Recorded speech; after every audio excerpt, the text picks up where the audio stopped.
Андан кийинки Рамазанда дагы таравih намазы. Таравih намазын соғу турасында мына шундай бир хадис пайгамбарыбыз айтат: "Ман қама иманан ва ихтисабан, гуфира лаху ма тақаддама мин замбихи." Егер кимде-ким Рамазан айында Алла Таалага иман келтирип, тастыктап, "Ова Кудайым мага сооп берем" деген сооп берет деп Рамазандын ошондой өзгөчөлүгүн билип, Алладан жалдырап, жалбарып сураган адам иман келтирип, анан вахтисабан дейт, Кудайдан сооп талап кылып, акыретти эстеп, бирөөгө уксун көрсүн дебей намаз окуса дейт, таравih намазды айтып барат. Бирөө уксун көрсүн дебей намаз окуса Рамазанда таравih намазын, Аллага иман келтирип, ушуда сооп бар, пайгамбарыбыз айткан деп, Алланын барлыгына, бирлигине иман келтирип, анан таравih намаз окуса, анын ошого чейинки күнөөлөрүнүн баары кечирилет деген.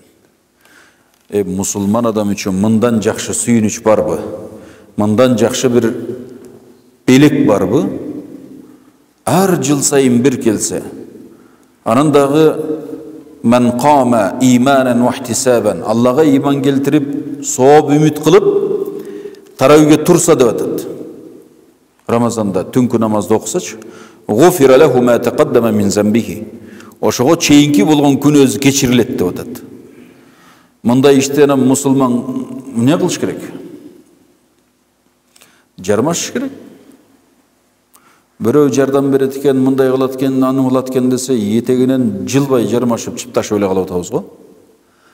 Сиздин ушуга чейинки күнөөңүздү кечирем десе, 30 күн таравihге катышсаңыз, анын ичинде бир жолу хатым кылып атат, эң аз дегенде. Куранды өзүңүз окуй албасаңыз, башка бирөө окуп берип атат, сиз артында туруп атасыз, шонун соогун алып атасыз.